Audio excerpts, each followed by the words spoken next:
जी hello दोस्तों, मैं हूं कंवर सिंह। उम्मीद है आप लोग ठीक होंगे। दोस्तों, जैसा कि आप देख रहे हैं, मेरे साथ मौजूद है मेजर जनरल डॉक्टर जान कोचार साहब। जनरल साहब, सबसे पहले तो आपके वक्त का बहुत शुक्रिया। धन्यवाद डॉक्टर साहब, always a pleasure to be on show.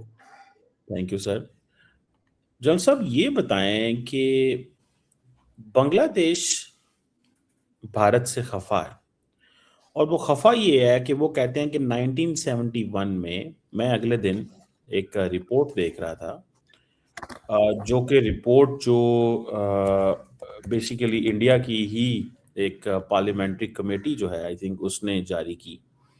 और उस रिपोर्ट में ये कहा गया कि जो बांग्लादेश है वो ये समझता है कि 1971 में इंडिया ने उनके साथ ज्यादती की है।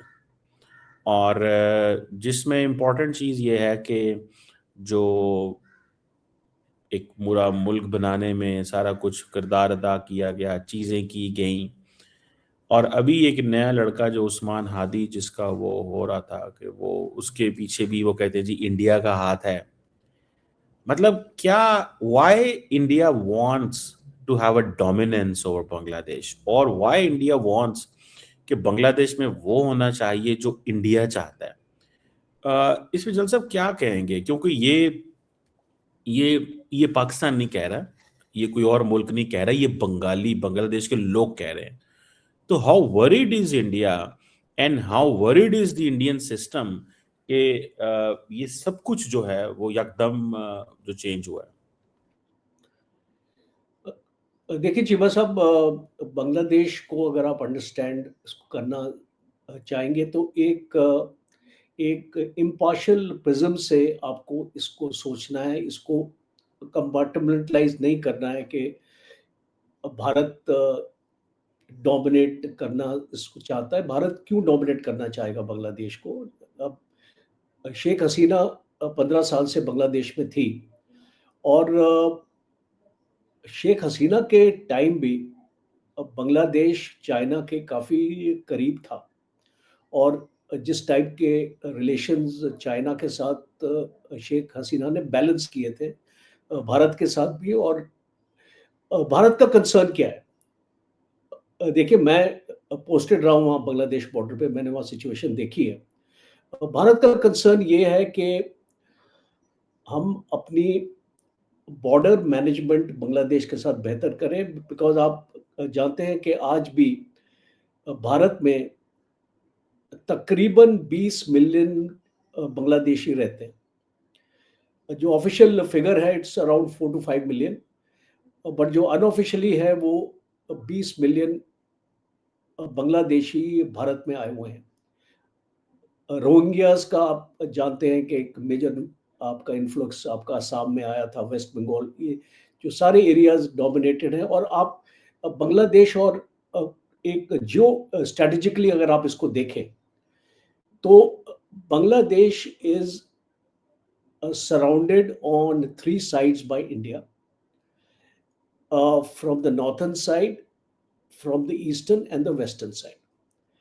5 स्टेट्स हैं जो भारत के बांग्लादेश के साथ जुड़ते हैं। 4096 किलोमीटर्स का एक बॉर्डर में, जो आपके क्वेश्चन पे आना चाह रहा हूँ, मैं एक आपको प्रियम्बल दे रहा हूँ समझाने के लिए कि what kind of relationship India was having with the Bangladesh, और भारत किस टाइप की रिलेशनशिप चाहता है आने वाले वक्त। बांग्लादेश में भारत ने बहुत प्रोजेक्ट्स इनिशिएट किए हैं। आप जानते हैं कि जो ट्रेड है, जो है 11.07 मिलियन डॉलर्स का जो ट्रेड है आज, वो भारत एक्सपोर्ट करता है, और Bangladesh 1.85 million billion dollars Bharat से लेता है। तो आपका कॉटन हो गया, यार्न हो गया, फैब्रिक्स हो गया, टेक्सटाइल हो गया, सर, ये तो पेट्रोलियम। प्रॉब्लम ही नहीं है बंगालियों का ना। देखिए, ये मैं I am I telling you, want to make us understand. आप जो बात कर रहे हैं आई ना, वांट टू वो मेक यू, कॉम्प्रिहेंसिव अंडरस्टैंडिंग आई है। Want to remove your misconception, नहीं नहीं बिकॉज नहीं नहीं ये नहीं आप लोगों में एक कीड़ा चला जाता है आप लोगों के दिमाग में, और आप हमारे इसको तो सोचने दिमाग लग में जाते जलसा हैं कोई कि कीड़ा नहीं है, मैं आपको नहीं नहीं, बताऊं। हमारे दिमाग what में I can make out is this. See, ये बांग्लादेश की आवाम के दिमाग में interrupt क्लिक है, me. वो मेरा निकाले आप। मैं अपनी आर्गुमेंट को मैं you please allow me to finish my argument, उसके बाद आपको जो बोलना है आप बोलिए। After all you have invited me as your guest, so you need to hear me out first. तो जस्ट बहुत इंपॉर्टेंट ये है कि आप बांग्लादेश को एक वन साइडेड प्रिज्म से मत देखिए। भारत का बहुत कंट्रीब्यूशन रहा है बांग्लादेश की इकोनॉमी में। आज भी अगर एक आप मेडिकल टूरिज्म भी अगर आप मानते हैं तो बांग्लादेश से मैक्सिमम लोग भारत में आते हैं ट्रीटमेंट लेने के लिए। और वो तो यही कहते हैं ये डोमिनेंस चाहते हैं, हेजमनी चाहते हैं, दिस इज आप नॉट कहते हैं डोमिनेंस। हेजमनी चाहते हैं, वो तो कह रहे हैं अंग्रेजी लड़का मारा का गया है। ये वर्ड आप लोगों ने सीख लिया है ना, डोमिनेंस, हेजेमनी वगैरह, वो आप और हर एक जगह उसको फिट करने की कोशिश करते हैं। वो इट इंडिया इज बंगाली कहते हैं, हम नहीं कहते। नहीं नहीं, जो भी कहेंगे, because after all a narrative is being shaped and who is responsible for shaping the इस नैरेटिव? जमात इस्लामी। एंड इसको जमात इस्लामी कौन है? वो it's a tool of the ISI in Pakistan. तो नहीं यू तो सी जल साहब, आप बंगालियों को अगर 1951-71 में आजाद होने के बाद भी अगर आप और हसीना वाजिद ये कहती हैं कि जमाते इस्लामी आईएसआई का टूल है, तो बेसिकली तो you disrespect the sentiments of the people of Bangladesh. अगर वहां पे it is not, you see the लोगों Jamaat अगर Islami, Jamaat Islami has got only an 8% vote base in Bangladesh. The मैं major people जो उसको वहां पे जो आपके सोच, आज अगर आप स्ट्रीट्स में देख रहे हैं ये सिचुएशन को, ये you this is not a representation of the minds of the Bengalis. नहीं तो वो यूथ जो थी दिस इज जल अ साहब, जो यूथ रिप्रेजेंटेशन। है, देखिए आपके पास एक ऐसी गवर्नमेंट है, मोहम्मद यूनुस जो सोच को लेके आया है, वही सोच आपको सड़क पे दिखाई दे रही है। इसका ये नहीं मतलब है कि यूनुस को जो भी जल कोशिश साहब, करता है, यूनुस को जमात इस्लामी तो नहीं there is लेके no I. point discussing this। अगर आप मुझे इसको बोलने का मौका ही नहीं देंगे, there is no मैं point तो my चाहता being on it, so I बोले, will leave। No, I leave नहीं नहीं then। नहीं नहीं नहीं, देखिए See, जल साहब, बात ये नहीं है। आप you asked me a question। See, you please hear me out first। मैं सिर्फ ये You चाहता हूँ कि सवाल का जवाब दे। मैं आपके सवाल का जवाब दे रहा हूँ। जब मैं आपको एक प्रियम्बल नहीं दूंगा, एक आपको बैकग्राउंड नहीं दूंगा, आपको समझ कैसे आएगा? 15 मिनट तो प्रेम्बल हो जाएगा, मैं 20 तो मिनट एक का लाइन में जवाब देता हूँ। ओके, मैं एक लाइन में इस जवाब देता हूँ। I don't agree with your statement and okay. We are not dominating Bengalis. We love you Bengalis, we want them to progress. And as a matter of fact, Bangladesh का जो जीडीपी था साउथ एशिया में, it was one of the fastest growing GDPs in South Asia. It was a success story. आज अगर आप बांग्लादेश के garment industry को देखें, आप उसको देखेंगे हर एक जगह, अगर आप दुबई में भी चले जाएंगे तो आपको मेड इन बांग्लादेश दिखाई देगा। तो ये पॉसिबल आपका कैसे होता है? ये आपका पॉसिबल होता है कि इसको भारत से आपको इसको पावर मिलता है, बांग्लादेश को। नहीं, आपका आपको बांग्लादेश के इस्लामिस्ट से क्या प्रॉब्लम है? मैं देखता हूँ कि इंडियन मीडिया जो है उसको एक हो गया है। जरा सुन लीजिएगा, फिर आप कमेंट से बोले। Media, I'm not from the media and I'm नहीं no जल साहब, मैं supporter of any media। No, I'm नहीं no नहीं supporter जस्ट एक, because media run as लेकिन per their own ओके, मैं जस्ट एक बात करने लगा हूँ, the entire Indian social media and the entire Indian media एक ही बात कर रहा है। मतलब जमात इस्लामी इज इस्लामिस्ट ना, मतलब आपने जमात इस्लामी को आईएसआई का, okay, absolutely you should say whatever you want to say. they मैं were banned when Sheikh Hasina was there। नहीं नहीं नहीं, ठीक है, जमात वो इस्लामी तब भी को देखिए, शेख हसीना ने बहुत सारे जमात इस्लामी के लोगों को सजाए मौतें दी, उसने बहुत कुछ किया। yes, मैं तो रीजन क्या था? ये उसकी वजह सुन, सर मैं सवाल तो कर लूं ना। आपको मैं एक सिंपल एग्जांपल देता हूँ। 1971 में पाकिस्तान ने क्या किया बांग्लादेश के साथ? जल साहब, मैं वो भी आ जाते हैं। Look at your no। मैं कहता हूँ जल साहब, हमारा भी, You मैं raped कहता their women। You हूँ और जल did साहब, not ये save them। देखिए, No, इसमें no, लड़ाई वाली वो बात, it is recorded with history। 93,000 of your prisoners were taken in your Bangladesh। मैं That is a इसमें recorded history। सवाल जो करना चाहता हूँ वो Go बड़े, back on your history। ओहो जल साहब, frankly my job is not, यहाँ पे कोई वो नहीं है। मैं सिर्फ सिंपल सवाल पूछना चाहता हूँ। मैं, हो सकता है मेरी बात आपको कोई बुरी लगी हो, मैं माजरत चाहता हूं उस पर। मैं सिर्फ इतना कह रहा हूं, there are some very serious question. मिसाल के तौर पे आपने जमात इस्लामी को आईएसआई कहा, ओके फाइन। हसीना वाजिद जितनी देर रही वो जमात इस्लामी के खिलाफ रही। इंडिया के अंदर एक ही चीज है, हसीना वाजिद पावर में आए, हसीना वाजिद ही आके निजाम चलाए। अब फॉर एग्जाम्पल अगर इंडिया के जो बांग्लादेश की जो यूथ है वो बाहर निकली है, फॉरगेट हसीना जमात वाजिद इस्लामी। ओह सर, सुने तो सही ना, मेरी बात सुन ले, मैं जरा केस बिल्ड कर लूं, फिर आप जो मर्जी बोलिएगा। हसीना वाजिद मैं बताता हूँ सर। सर अगर बांग्लादेश के बच्चे यूथ बाहर निकले, वो that is not just one political party, वो सिर्फ जमात इस्लामी तो नहीं है। मैं सिर्फ इतना कहना चाहता हूं कि इंडिया को क्या प्रॉब्लम है वहां पे इस्लामिस्ट एलिमेंट से या इस्लामिस्ट से। At the end of the day the entire Bangladesh is a Muslim country. अगर वो सारे का सारा मुस्लिम कंट्री है तो इंडिया को इस्लामिस्ट से क्या प्रॉब्लम है? अच्छा, पहले इस्लामिस्ट से प्रॉब्लम था एंड देन यूथ से प्रॉब्लम हो गया जो एक नई मूवमेंट लीड कर रहे हैं। ये कैसे चीजें बेहतर हो सकती हैं? पहले इस्लामिस्ट से मसला था, अब यूथ से मसला है, जो नए पावर सिंबल है या जो इस वक्त चीजों को वहां पे चला रहे हैं। ये कैसे चीजें बेहतर होंगी अगर आपने वहां पे अवाम से ही लड़ना शुरू कर दिया? ये मेरा सवाल है।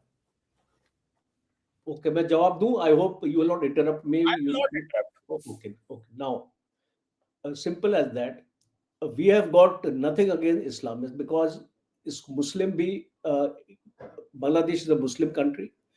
हमारे रिलेशंस बांग्लादेश के साथ पिछले 15 साल से बहुत अच्छे थे। It had got nothing to do with Muslims, Islamist और anything like that. Any party जो सोच अगर इसको रखती है कि वहां पे रेडिकलाइजेशन कराने के लिए या एक कट्टरपंथी अपनी सोच रखती है या अपना जिहाद के बारे में बार बार उसको लोगों को उकसाती है, आफ्टर ऑल जिहाद इज बीन ब्रांडेड टुडे। अगर आप अपने कुरान में भी देखें तो जिहाद is a well meaning word, but आज क्या हो गया है कि it has been on the pretext of जिहाद, यूथ्स को एक आपको इंडोक्ट्रिनाइजेशन के दौर पे आपको लेके उसको जाना पड़ता है। और एक प्रोजेक्शन जो हो रही है आज पूरे वर्ल्ड में, वो it is not in a good, इसको जिहाद को एक अच्छा इसको एक टर्म इसको नहीं माना जाता। तो अब मैं जो आपका स्पेसिफिक क्वेश्चन है, देखिए, this Jamaat Islami, why it was banned in Bangladesh was that it was running a pro-Pakistan agenda in Bangladesh. It represents only 8% of the population. More than 90% of the population otherwise who are not part of Jamaat Islami are also Muslims. And we have got nothing to do with this Muslim, Hindu and all this type of thing. एक जब government to government आपका relation आपका बनता है, एक people to people आपका contact आपका बनता है, it has got nothing to do with religion. As a matter of fact, we have more Muslims in India than in Bangladesh. और जो इसको Muslim 26 crore is our Muslim population. How then a country के जिसके पास इतनी ज्यादा प्रीडोमिनेंस है एक Muslim community की, वो एक मुस्लिम्स के अगेंस्ट जा सकती है? ये एक नैरेटिव है, एक जो नैरेटिव है जो ये आप लोग बांग्लादेश में आप लोग अभी चलाने की कोशिश इसलिए कर रहे हैं क्योंकि आज जो मोहम्मद यूनुस है वो इस नैरेटिव को सपोर्ट करता है। जब तक शेख हसीना थी वहां पे, जो आपको वहां पे कोई भी पाकिस्तानियों को वहां पे सपोर्ट नहीं मिल रहा था। आज आपके लिए एक बहुत बड़ी अपॉर्चुनिटी है। आप उसको मुझे एक चीज बताइए, जनवरी के महीने में नहीं नहीं आप देखिए, आप जनवरी पता के क्या, महीने में मैं इस सवाल का जवाब चाहता हूं। आपने दो बातें की हैं, मैं तो सिंपल एक बात पूछना चाह रहा था। देखिए, मैं frankly speaking, my job is not, हम कोई, you are a very respectable, honourable and very intelligent intellectual person. आप माशाल्लाह जनरल भी हैं, डॉक्टर भी हैं। मैं तो सिर्फ एक बात करना चाहता हूं भाई, बांग्लादेश को यू लिंक विद जिहाद और कहें कि जी बांग्लादेश में जिहाद, नो नो, सुने, there is a segment of मेरी बात population. तो सुन लेना, मेरी बात तो सुन ले आप सर, मेरी बात domestic statement मत दीजिए. मेरी बात तो सुन लेना, मेरी बात सुन। ओके, बांग्लादेश को आपने डोमिनेंट थीम क्या दिया है? जिहाद। जी, वहां पे जिहाद के एलिमेंट्स हैं। ओके, ये क्लासिक इंडियन प्ले बुक है कि मुसलमान मुल्क जहां पे मसला हो वहां पे जिहाद जिहाद की बात कर दो। ये है, and we see it in and that, और ये कोई दुनिया में और सब्सक्राइब नहीं करता। दूसरी बात, हसीना के बांग्लादेश में, हसीना के बहुत सारे लोगों से मसले हो सकते हैं बांग्लादेश में, बट जैसे शायद आपने मेरे ख्याल है अभी थोड़ी देर कहा कि वो 8% लोगों को रिप्रेजेंट करते हैं, but how can she ban a group और पार्टी और entity which has a support of 8% people? वो 8% को जन साहब उसने बैन किया। मैं जरा मेरी मेरी बात How सुन can लीजिए। you ban? Then how can Mohammed Yunus ban मैं मेरी बात तो सुन Awami लेना। League, which has a support मैं of more I than am 30% not of the I people? Am not I am not a spoke. उसने गलत किया भाई, अगर अवामी लीग को बैन किया, मैं तो मानता हूँ गलत किया है, करना ही नहीं चाहिए किसी को बैन। भाई, अवामी लीग की जड़ें अवाम के अंदर है ना। मतलब आपको उसकी हसीना की पॉलिटिक्स से तो इतराज हो सकता है, लेकिन अवामी लीग तो अवाम के अंदर है ना, उसका नजरिया वो जैसा भी है, आप इसको रूट आउट कर सकते हैं with the passage of time, deliver करके, डेवलपमेंट करके, पॉलिटिकल अच्छे नैरेटिव लेके, कोएग्जिस्टेंस अच्छा, मैं आपको लेके। बताता हूँ इसका मैं रीजन. मैं मैं जरा मैं आपको इसका आपसे रीजन बात मैं करना बताता हूँ, आपको मैं रीजन बताता हूँ. मैं आपको रीजन बताता हूँ कि मोहम्मद यूनुस को कौन बांग्लादेश लेके आया, किसने पाकिस्तान ही रिजाइन किया. लेके आया। नहीं आप नहीं, पाकिस्तान को छोड़ मैंने दें। पाकिस्तान का नाम ही नहीं लिया. आप इसको पहले ही आप अपने सारे आप कह रहे हैं मोहम्मद यूनुस आज पाकिस्तान, मोहम्मद यूनुस पाकिस्तान। नहीं ओ भाई, नहीं नहीं हमारा उससे क्या नहीं लेना नहीं देना है? नहीं नहीं, काली मैंने अवाम इंडिया एक पे गुस्सा निकाल रही है। सिंपल क्वेश्चन आप मैंने अभी सामने रखा है कि मोहम्मद यूनुस को बांग्लादेश में कौन लेके आया. मैंने पाकिस्तान का नाम तो लिया ही नहीं. आपने अपने आप ही ये नहीं, अपने मुंह आप से बोल कहते हैं दिया. ना आजकल नहीं, पाकिस्तान है। No no no no no, I am not hinting at Pakistan as of now. Mohammad Yunus को बांग्लादेश कौन लेके आया, ये जो रिजाइम चेंज है इसको क्यों किया, बांग्लादेश फौज का इसमें क्या रोल था.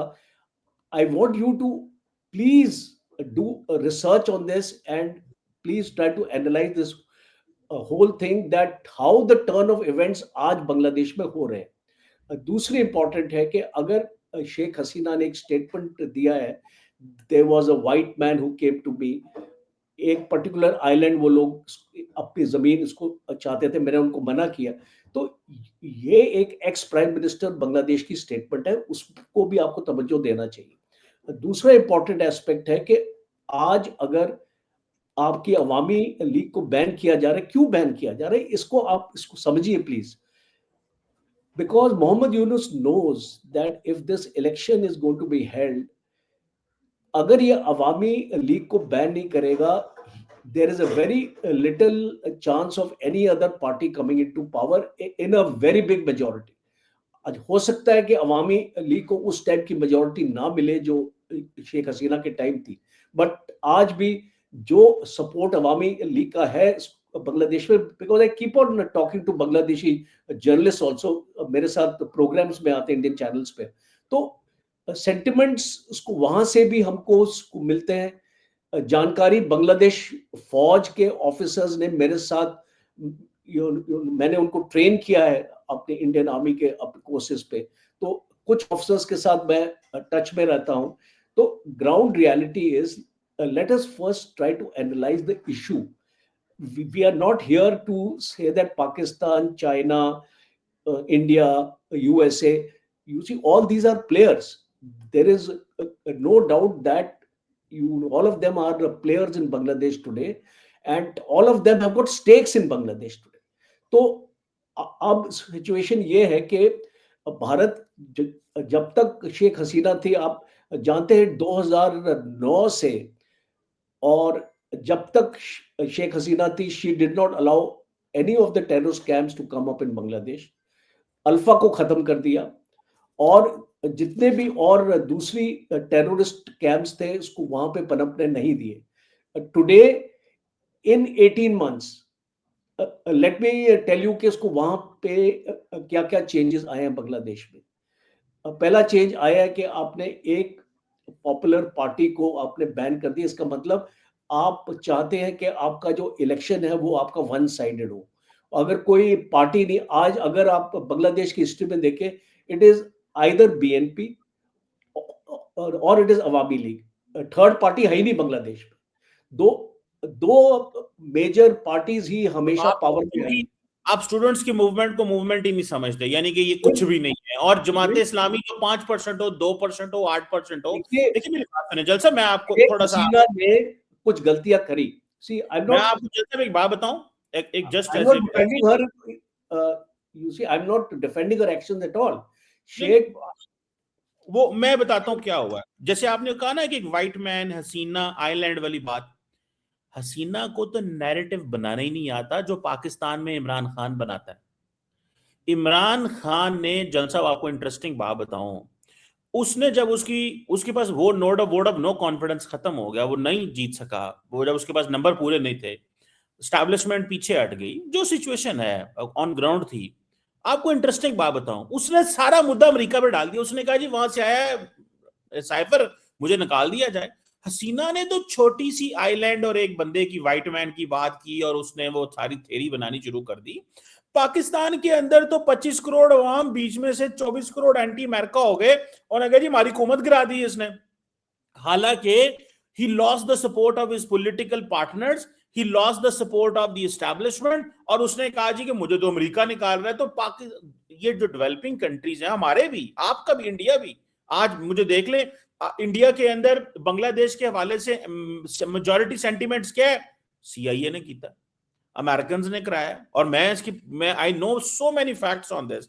मैं जैसे एक बात बताऊं आपको थोड़ा सा, हसीना को तो बेचारी को नैरेटिव बनाने ही नहीं आया, शी वाज ओल्ड, और वो नैरेटिव मेकर नहीं थी। इमरान खान ने तो पूरा अमेरिका के ऊपर नैरेटिव बना दिया था और एंटी अमेरिका सेंटिमेंट्स कर दिए।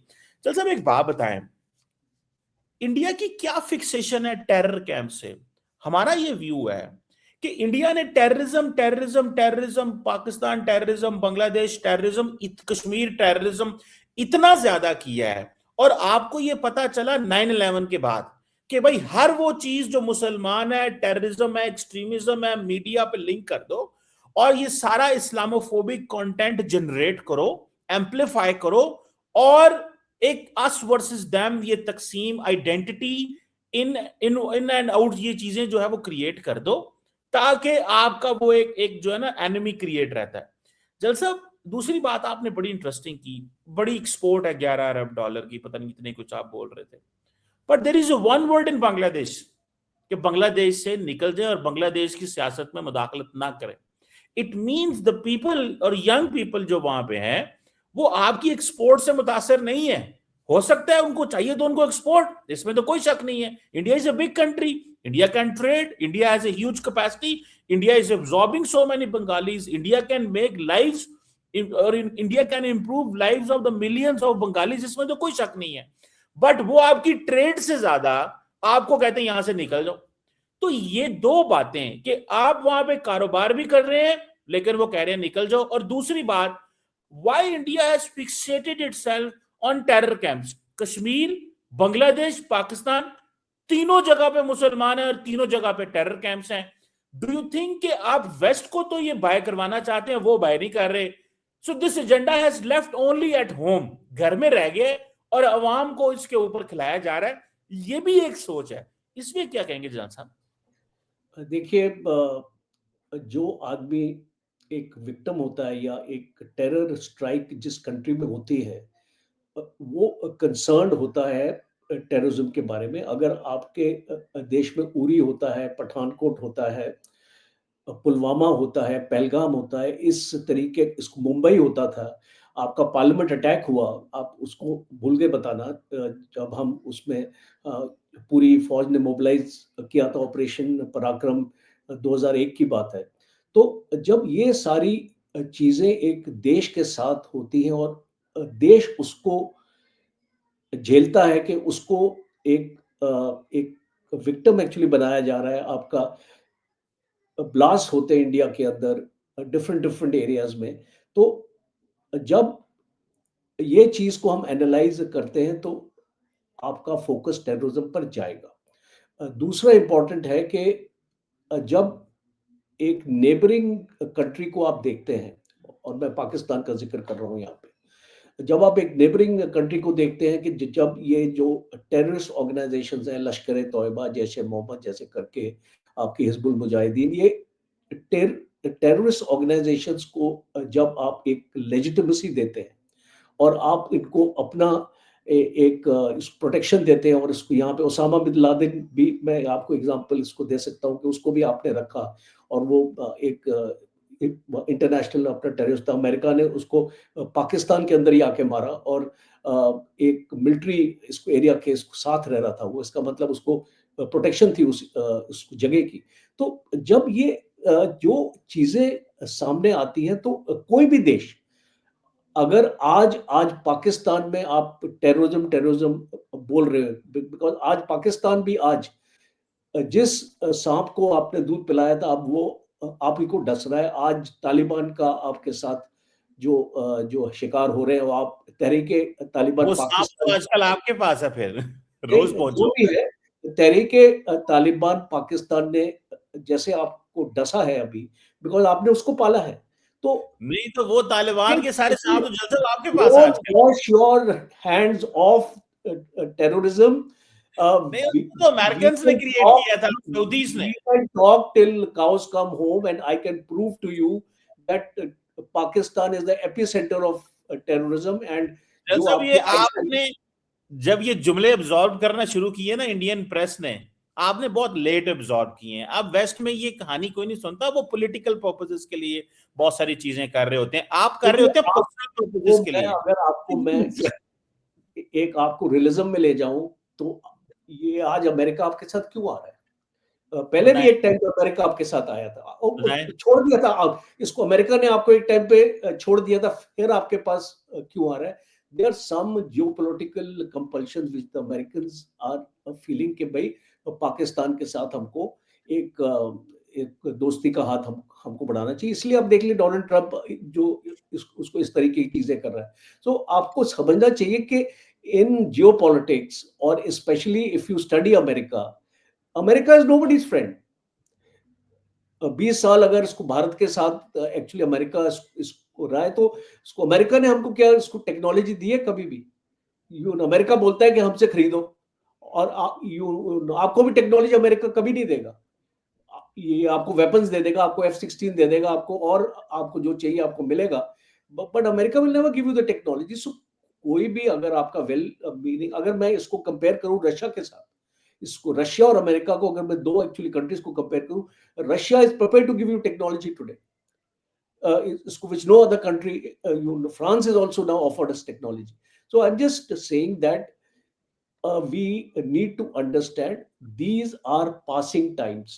These are not permanent relationships और permanent alliances. आपको समझने की जरूरत है। आज अगर आपको लगता है कि अमेरिका आपका दोस्त है, you will be surprised after 5 years if we are doing this program again, things will be different. तो we have to see the context. आज हम बांग्लादेश की बात कर रहे हैं, इसको बांग्लादेश में ये ट्रांजिशन जो आया है अभी, अब आप इसको मुझे बताइए, इसको हादी को किसने मारा है? इसको इंडिया का क्या इसमें इसको रोल हो सकता है? आज बांग्लादेश में फैलाया जा रहा है इसको हर एक जगह के, इसको हादी के पीछे इंडिया का हाथ है। Why should India be interested in killing him? Because ये जो इंडिया, जो वो तो बंगालियों को इलेक्शन, बताए ना। बिकॉज इलेक्शंस जो है आज की डेट में, अगर आप इसको मोहम्मद यूनुस को देखें, he is not interested to hold election. उसने इतना इसको डिले किया।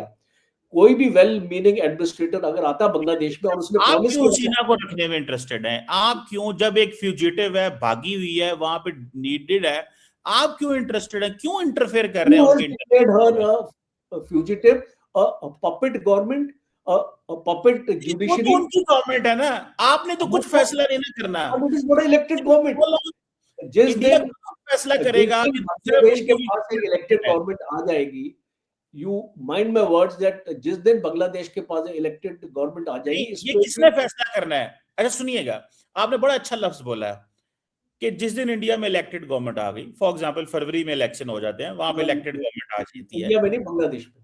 सॉरी सॉरी, बांग्लादेश में फरवरी में इलेक्शन होते हैं, जलसा, वहां पे एक इलेक्टेड गवर्नमेंट आ जाती है, वो कहती है सीना को वापस करो, और आप क्या कहेंगे? ये तो पपेट गवर्नमेंट है, ये तो वो गवर्नमेंट ही नहीं है। मेरी बात सुने ना, मेरी बात, सवाल सुन ले। There is extradition treaty. मैं कहता हूँ सवाल तो सुन ले, सवाल तो सुन ले, मेरा सवाल बड़ा इंपॉर्टेंट है। बांग्लादेश में इलेक्शन हो गए फरवरी में, वो हसीना को दोबारा मांगते हैं, आपने नहीं भेजना, जारी बात है 100% आपने नहीं भेजना, हमें पता है इस चीज का। लेकिन सवाल पैदा होता है, ये इंडिया कब से डिसाइड करेगा कि दूसरे मुल्कों की जो हुकूमत है सही है या गलत है? लेट द पीपल डिसाइड, ये तो उन लोगों को फैसला करना है ना। या आप फैसला करेंगे कि हसीना आपका इतना बड़ा एसेट था कि आज आप समझते हैं कि अगर आप हसीना को वापस भेजते हैं तो जो आपने इन्वेस्टमेंट की थी आप पे कल को कोई इतबार ही नहीं करेगा। फिर बात तो ये होगी ना, तो आप तो फिर इंटरफेयर कर रहे हैं सीधा सीधा दूसरे मुल्कों में। सिंपल क्वेश्चन मैं आपसे पूछता हूँ, आज आपका प्राइम मिनिस्टर कौन है? शहबाज शरीफ। Was he elected in a majority, by his own people? ये आपके जो इलेक्शंस थे, were they not rigged? ये ये जो किस पूरी नहीं, ये जो कहानी, इसको मैं नहीं बोल रहा, पाकिस्तान से ये आवाजें आती हैं। वो तो इंडिया में भी बोलते हैं, तो वो राहुल पाकिस्तान के गांधी काफी कहते हैं लोग हैं। सारे सारे इलेक्शन चोरी है। कोई चोरी नहीं है आपकी देश में। Every election of yours has been ये लाइक अभी दिस। आप देख ले, जो आपका बिहार का इलेक्शन हुआ है, इसमें क्या हुआ है? नहीं, आर्मी जनरल डोमिनेट्स। इलेक्शन में तो सारे का सारा पैटर्न दिखाया जाता है। राहुल गांधी ने क्या कहा है, वो तो सारी ऑपोजिशन ऐसी कहती है। ओ यार, राहुल गांधी को छोड़ दीजिए डिस्कशन में, उसका मुझे कोई पता है आपको राहुल मीनिंग नहीं गांधी है अच्छी लाने नहीं के लगता। लिए। नहीं, उसका तो कोई मीनिंग नहीं यहाँ पे लाने के लिए, because he doesn't deserve to be part of any sort of a discussion, but then I He's would just opposition leader। No, ठीक है, he may be opposition leader, but what he says is without any facts. तो जो उसने इसको बहुत सारी चीजें बोली है, एक ये इस बिहार के बारे में नहीं बोला, बहुत सारी चीजें बोली है। His arguments are not supported by fact, that they are not logical in इसका एनी। मतलब आपका वोट बीजेपी को होता है जलसा में। हैं? मैंने कहा नहीं, इसका मतलब आपका वोट बीजेपी को होता है। नहीं, मैं तो किसी पार्टी का नहीं हूँ।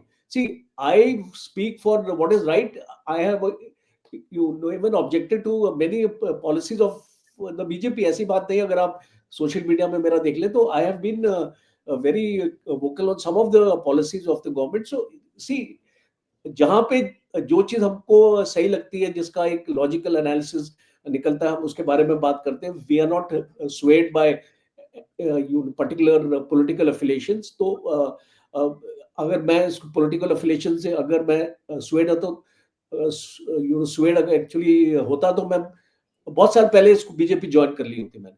तो सिचुएशन यहाँ पे ये है कि every country wants stability on the border. We also want stability on the border with Bangladesh, and there are vulnerabilities जो हमारी बांग्लादेश बॉर्डर पे है, बिकॉज हमने बांग्लादेश बॉर्डर को उस तरीके से हमने उसको मैनेज उसको नहीं किया है जिस तरीके से हम पाकिस्तान या चाइना का बॉर्डर मैनेज करते हैं। Because Bangladesh was always considered a friendly country, इसलिए ओपन बॉर्डर है, काफी जगह आना जाना इसको लोगों में लगा रहता है। 3 बीघा कॉरिडोर का अगर मैं आपको एग्जांपल देता हूं, तो वो बांग्लादेश को सेपरेट करता है। बांग्लादेश के जो 2 आपके डिस्ट्रिक्ट्स हैं, डाचीग्राम और अंगरपाड़ा, ये बांग्लादेशी को एक्सेसिबल नहीं थे। भारत ने 2011 में इनको खोल दिया, और आप 3 बीघा से आप इस बांग्लादेशी अपने इसको एरिया में, 2 डिस्ट्रिक्ट्स में जा सकते हैं। तो एक फ्रेंडली माहौल हमारा रहा है, और हम चाहते ये रहे। इसको we have got nothing against the people of Bangladesh, we love people of Bangladesh. It is only these सियासी बातें होती हैं, असल रियलिटी तो ये है, जो आप सही कह रहे हैं, you love people of Bangladesh, ये सारे कहते हैं। सवाल सिंपल सा है, इंडिया, बुरा ना मानिएगा, इंडिया एक डोमिनेंट प्लेयर है जो खित्ते में डिक्टेट करना चाहता है कि श्रीलंका क्या करेगा, मालदीव क्या करेगा, नेपाल क्या करेगा, भूटान क्या करेगा, और बांग्लादेश। ये 5 मुल्क तो आप नहीं छोड़ने वाले। इनमें जिधर भी कुछ होगा, इधर आपका हाथ सख्त होगा। मालदीव्स में देखें, श्रीलंका में देखें, इधर देखें, इंडिया आउट कैंपेन कहीं ना कहीं किसी ना किसी रेफरेंस से चलती रही है, किसी ना किसी रेफरेंस से। अब ये इंडियन गवर्नमेंट पर डिपेंड करता है कि वो क्या चीजें सोच रहे हैं। मैं समझता हूं हमारे लिए, हम इसमें कुछ गेम में नहीं है ना, हमारे पास इतने रिसोर्सेज हैं कि हम जाके कहीं लगाएं, इधर दाएं बाएं करें। लेकिन मैं समझता हूं कि शायद इंडियन गवर्नमेंट को अपनी पॉलिसी को रिविजिट करना चाहिए। शायद बांग्लादेश या ये जो मुल्क हैं ये कोई इतनी ज्यादा डोमिनेंस, यहाँ भी इंडिया क्योंकि इतना बड़ा प्लेयर नहीं हुआ चाइना और अमेरिका जैसा कि वो डोमिनेंस भी करे, डिक्टेट भी करे, सारा कुछ करे। तो शायद मेरा ख्याल है चीजें टेबल पे होनी चाहिए, डिस्कशन होनी चाहिए, कोई स्पेस एक दूसरे को देनी चाहिए। मेरी एक हम्बल सी असेसमेंट है, बट जल साहब सारी बात है, आप लोग भी जब अपने इंटरनल असेसमेंट करते हैं, मैंने शशि थरूर की कोई रिपोर्ट पढ़ी है जिसमें उन्होंने जनलता को और बहुत सारे लोगों को कोट किया है, और उन्होंने कहा है कि सेक्शन ऑफ बांग्लादेश जो है वो समझता है कि 1951 में इंडिया ने बहुत सारी 71 में इंडिया ने बहुत सारी चीजों को यहाँ पे प्ले किया, और लोगों के अंदर वो है कि इन्होंने हमें जो है वो अपनी मर्जी से चलाने की कोशिश की। तो ऑब्वियसली एक एक बैकफायर वो हो ही जाती हैं चीजें। जैसे जल साहब, फ्रैंकली स्पीकिंग, मैं आपसे दिल की बात करूंगा, we are investment in Afghanistan 50 साल हमारी डूब गई। सीधी सी बात है, आपको पता ही है आजकल जो है वो हालात चल रहे हैं हमारे और अफगानिस्तान के चल रहे हैं। तो मुझे तो लग रहा है, मुझे किसी ने पूछा, मैंने कहा जी इंडिया की 50 साल की बांग्लादेश में डूब गई, हमारी अफगानिस्तान में डूब गई, तो ये तो फिर चलता है, ये तो फिर होता है। लेकिन इंडिया के सिर्फ पॉलिटिकल डिप्लोमेटिक है, हमारा दूसरा खाता भी साथ आ गया, तो ये फिर बड़ी स्टेट्स, छोटी स्टेट्स को साथ साथ जो है ना वो चलाती तो रहती है। डॉक्टर ये साहब, ये जो देखिए, फॉरेन रिलेशंस में things have to keep on changing. If somewhere your policy has not worked in Bangladesh, you need to rethink. I totally, I'm in agreement with that thought के कोई भी चीज़ नियर परफेक्ट नहीं होती है, because कई बार आप इसको एंटिसिपेट भी नहीं करते हैं। जिस प्रकार से बांग्लादेश में हुआ और शेख हसीना को निकाला, शायद India also could not anticipate that in time, otherwise कोई ना कोई करेक्टिव उसमें मेजर्स आ सकते थे। तो everywhere we are trying to evolve and process our thoughts, and we are I am open to review in our relations with our neighbours. अगर उनको लगता है, अगर एक सेक्शन है बांग्लादेश का, उनको लगता है कि India is trying to dominate, then I think India should carry out retrospection कि उसमें क्यों लगता है इन लोगों को कि India is trying to dominate, और इसके जो रीजंस है उसको रेक्टिफाई करने की कोशिश की जा सकती है। तो everywhere I think we are in this process of evolving our foreign policy, and certainly if you feel कि अगर कोई भी करेक्टिव मेजर बांग्लादेश में लेने की जरूरत है तो हम जरूर लेंगे। बिल्कुल ठीक होगा। Thank you very much major general Rajan Kochhar साहब, sir it's always pleasure talking to you, सब No, आपका thank बहुत you very शुक्रिया। much. It was a pleasure. Thank you. Thanks.